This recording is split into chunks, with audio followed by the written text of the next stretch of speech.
On this edition of Cannabusiness Conversation, we're talking cultivation. To start, we're taking you all the way down to the roots. Ancient roots, that is. We're taking you behind the scenes at one of Ohio's premier cultivation facilities. And owner David Haley allowed us to meet his awesome staff and learn what they do and why creating top-of-the-line cannabis medicine is a priority at Ancient Roots.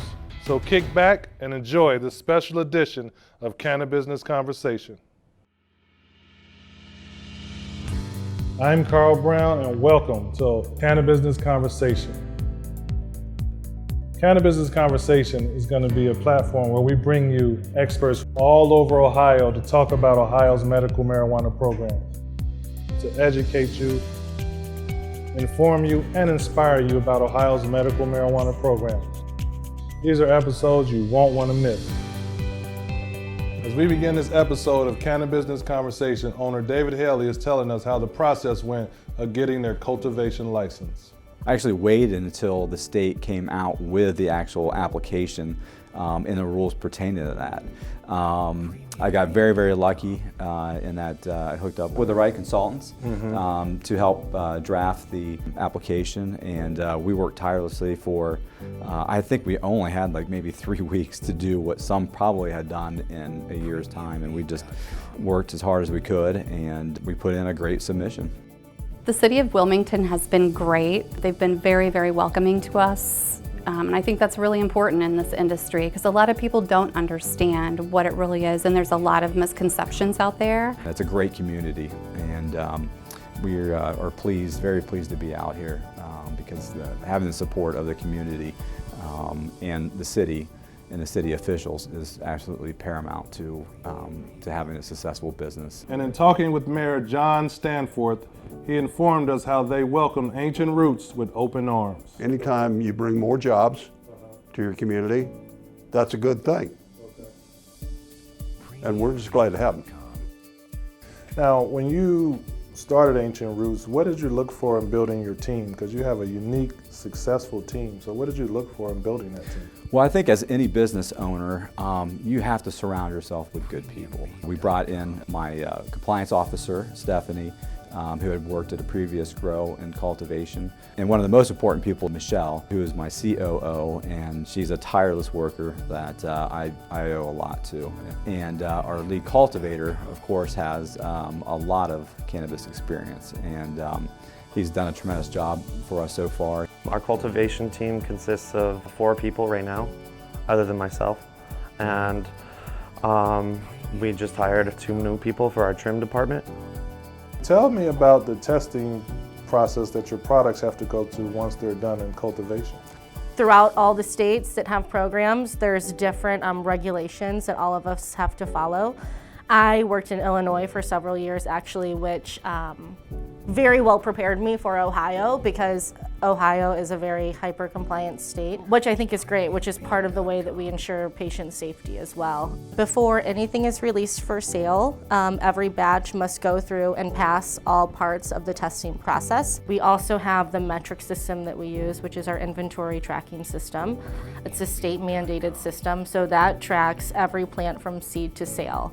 So you could see every single thing that's ever happened to that plant, every time it's been trimmed, if there was ever any sort of pesticide or chemical application, anything like that, all of that's tracked. With the seed to sale system too, it provides a high level of traceability with what we're doing here. And that's a huge part of compliance is traceability and transparency. One thing that patients need to know, and one thing that we're producing here at Ancient Roots is flower. And those flowers are kind of broke down into a sativa, a hybrid, and then an indica. And about how many strains, different strains, do you all make here? So right now we have about 74 strains in-house. The idea is to create mothers, of those, and then from that we'll be able to create consistent product, which I think that's so important for patients because once you get a particular strain, you can come back and get that Ancient Roots strain and go, I like that really helped with my knees, or that helped me with my sleep. So it's one of the most important things is consistency. And after meeting the great staff at Ancient Roots, it was time for the tour, led by Alex, the chief cultivator. This is where we have our mom plants and the clones. On our tour with Alex, we learned about the cannabis plants and their stages of growth. These are our mother plants, and these are sativa right here. You can see from the leaf structure, it's got a thinner leaf structure, and it grows stretchier and taller. Okay. This plant here is an indica. It's got, it's short and it's got thicker leaves. And then we will cut clones off of these and they will go into production. So our clones are over here. It takes about anywhere from 7 to 14 days to get roots. And then they'll move into our veg room. The second part of our tour took us in to see the plants where they're in a state of vegetation. These are our veg plants. So this is the next process in our growth cycle here at Ancient Roots. Okay. And we'll basically take them from clone and put them into a cube, and then they'll go onto another cube. And we'll do 2 weeks on this table, and then what we do is put them into their next stage of growth, and we up pot them is what we call it, is when we put it onto another cube, and we'll put it on up here, and we'll do another 2 weeks. Then it was time for the cultivation room. This is our greenhouse, and here we have supplemental lighting. So say there's not enough sun out that day, we can actually use the lights. Nice. And then on hotter days, we'll turn them off. Right now, this is the final process.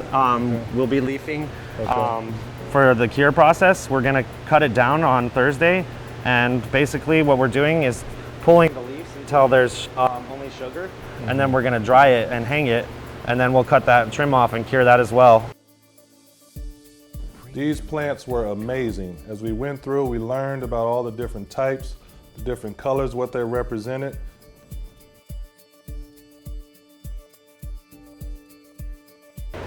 So it's summertime in Ohio, but it's autumn here at Ancient Roots. It's autumn here at Ancient Roots. Yes, sir. Now you're gonna go to the plant and just go like this. Don't squeeze hard, just rub it. Now smell your fingers. That's when the terpene profile is the highest at the end of its life, and you see that oil on there, it's straight terpenes. Wow. Once the plant reaches maturity, it goes into this drying room, which Alex showed us right here. This is basically the final room of the plant's life. Okay. What we do is we'll cut them down to smaller pieces, and then we're gonna put them in here, and we're gonna hang them. Okay. And then once they're done, we'll put them into larger containers with lids, and then we'll cut the nugs off of the bone. I call it the bone, it's actually the stem of the plant. And then you will individually start trimming piles of it. Oh, okay, nice. Mountains. Yes.